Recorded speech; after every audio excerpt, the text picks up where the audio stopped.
Welcome to EPG Pathshala. I am Vibha Hetu. I'm an assistant professor at OP Jindal Global University. I'm also an assistant director for the Center for Victimology and Psychological Studies. I'm going to speak on a module, Victim Precipitation, Role of Victim in a Crime. The learning outcome for this module is to make the learners understand the role of victim in a crime and empirical data to grasp its seriousness, to acquaint the learners with the crimes which is victim precipitated and its implications and outcome, to also make the learners understand that attitude of some victims define their unconscious aptitude for being victimized and its role in further consequences, to make the learners understand the role of victim and the offender are interchangeable. Now I'm going to talk about the introduction. How did victim precipitation was introduced in victimology? Hans von Henting and Mendelssohn, they have concentrated on the degree to which the victim could be considered responsible for his or her own victimization. Benjamin Mendelssohn have spoken about the penal couple, whereas Hans von Henting has spoken about the role of a victim in crime referred as doer-sufferer relationship. When it comes to a doer-sufferer relationship, the one who commits a crime is known to be the one is the doer, and the one who has suffered the crime is known to be a sufferer. Whereas Mendelssohn has spoken about penal couple. Penal couple means that there are, according to criminal justice system, there is one who has committed a crime is an offender, and the one who has suffered as a result of the consequences of crime is a victim. Both of them, they compete for their interest in the criminal justice system, fighting for a justice and fighting for a just outcome for both the parties. When we talk about what is the role of a victim in a crime, there are different kinds of role of a victim in a crime. For example, victims may incite, provoke or create a situation conducive to the committing of crime. For example, von Henting has discussed the role of a victim in crime in the following sentences. Victims whose injury may be the price of a greater gain. For example, victims who do not want who has conceived and they don't want to have a baby, then they go for abortion. Victims who bring about detrimental result by their own concurrent effort. For example, prostitutes. Victims who provoke or instigate the offense, example, by challenging the opponents, and in that emotional state of mind, the opponent takes up the challenge and actually attacks the victim. There are victims who also desire the injury. For example, there are victims who become a member of a cult, and as becoming a member of a cult, they are brainwashed and later on they are also harmed. When we talk about, why does the victim, play such a role, there are victims who also have an inherent objective of gaining something from a crime.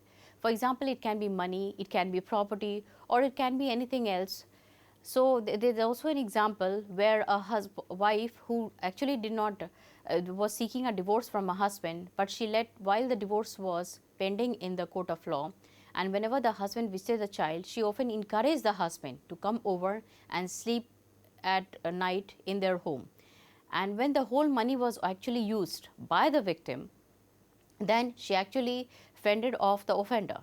So in this case, one day the husband decided to actually kill the victim, and the victim was as a result killed. So it talks about that a wife, she would not have persisted her husband to visit their children very often, it is sure that a husband might not have gone to the extent of killing. Mendelssohn also created a typology of 6 types of victims. Only the first one is the innocent victims who did not have any role in the commission of crime. For example, there are people who are present at a wrong place at a wrong time.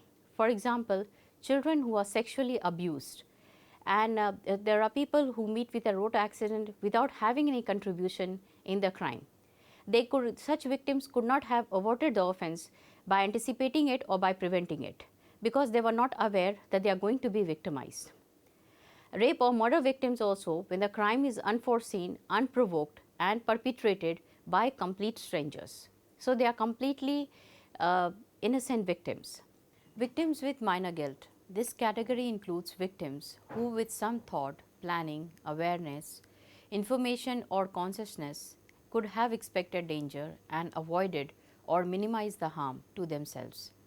They could or should have known better. For example, adult victims of repeated domestic violence, where shelters are available after patterns are established and it is no longer unpredictable. Even marital rape victims, after the first few episodes, when the pattern has been established and it is no longer a surprise, they can definitely seek refuge to NGO or shelter homes.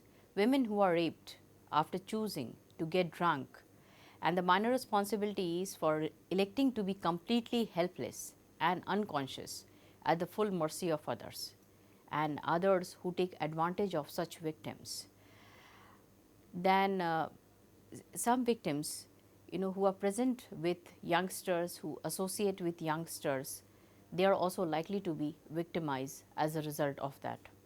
Victims who share equal responsibility with the perpetrators. This category includes victims who share equal responsibility with the offender for the harm inflicted on them. These are people who are conscious and aware of the situation and still choose to be a part of it. They are not caught by surprise, and common sense could have anticipated the damage that occurred. Examples: co-alcoholics, co-addicts, after the initial phase of the relationship, after it has been clearly established that the partner is an addict, a man who contracts a sexually transmitted disease from a prostitute, victims who seek, challenge, tease, or entice the perpetrator, willing participants in a chicken game, gun duel, or double suicide. Now, the fourth category is victims who are slightly guiltier than the offender. This category includes victims who are active participants in an interaction where they are likely to get hurt. While they seek the damaging contact, the offender can easily withdraw from the situation. The examples of such a case would be an abusive husband who is killed by his battered wife. He is primarily responsible, but as this paper states, the abuse must be viewed also as an interaction and some responsibility shared between the couple. Drunk people who harass sober bystanders and also get hurt. Cult members who choose to enter the cult as adults and then were brainwashed and harmed. Then comes the fifth category, victims who are exclusively responsible for the victimization. This category includes victims who initiated the contact and committed an act that is likely to lead to injury.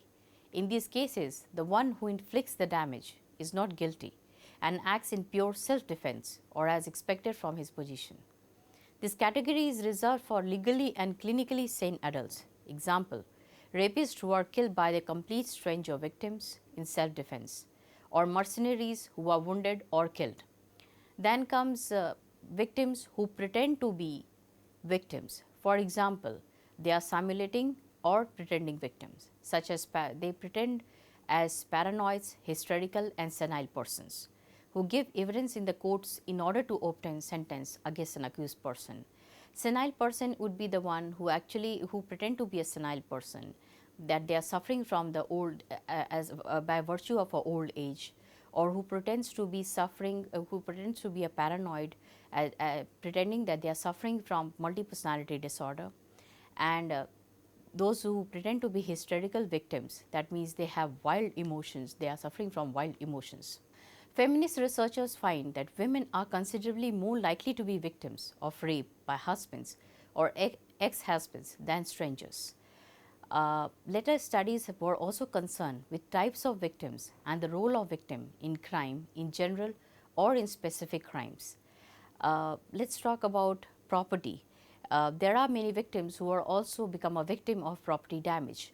Those who have been careless, those who have not been taken properly care of the property, those who have been negligent and reckless, and because of that kind of behavior they have been victimized. Victims who have otherwise become a victim of a rape by the known person they have become a victim of a rape for the sole reason that they were well known to the offender. Offender was very well associated with the victim, knew whereabouts of the victim, and took advantage of such victims. So, especially in case of rape, women are mostly known to be raped by the accused, those who are well known to them. Then I am also coming to there are victims, those who act as a provocative, those who instigate the offense by actually challenging the opponent, through active participation.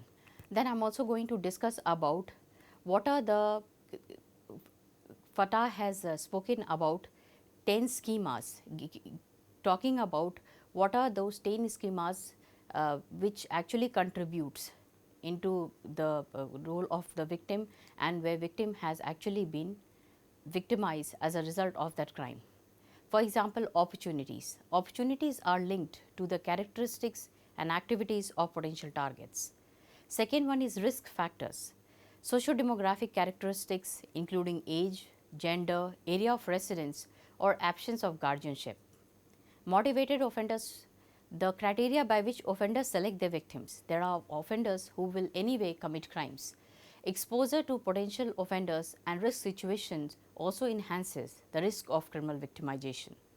Associations where people run a great risk of victimization when they actually share a close relationship or professional contact with potential delinquents and criminals. Dangerous times and dangerous places. Times when risks are greater, such as late night hours and weekends, and also places at greater risk, such as sites of public entertainment, such as pubs. Dangerous behavior. Certain behaviors, such as negligence and carelessness, enhances the chances of property victimization, while other behaviors, such as hitchhiking, also may put people in dangerous situations. High risk activities, such as the pursuit of fun, which may include deviant and illegal activities. For example, going out late at night, speeding the car. Defensive and avoidance behavior. There are people who fear crime so much that they prefer to sit at home rather than going out because they fear that outside they will be victimized. Structural and cultural proneness talk about that people who are powerless and deprived are anyway known to become victims of crime by the virtue of their lowly position in the society. Now I am going to discuss about, there are 4 theories which explain the role of the victim in crime occurrence. The first one is victim precipitation theory. Victim precipitation, as I have already spoken, victim precipitation, we talk about the contribution of the victim in the crime. The confrontation that eventually leads to the injury or the death of the victim.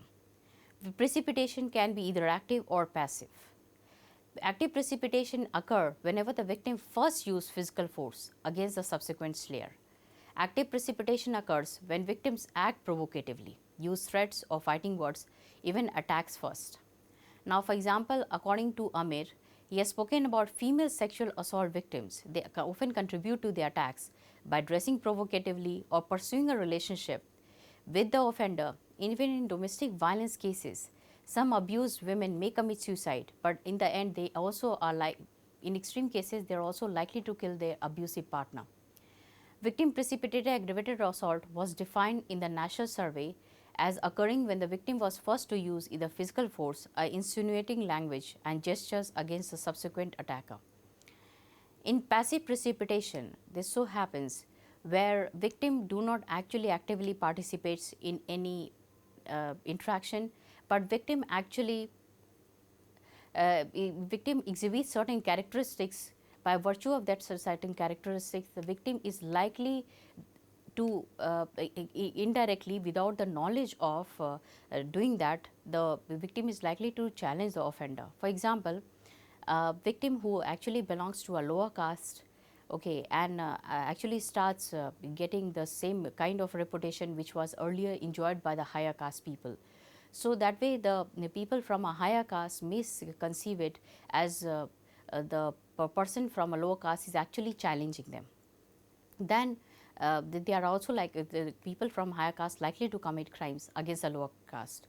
Recently, there was a case in which the higher caste people saw people from a lower caste actually celebrating, calling a band for a marriage party and celebrating it exorbitantly. So they got mad at their behavior, that higher caste people actually poured kerosene oil in the well which was actually being used by the lower caste people.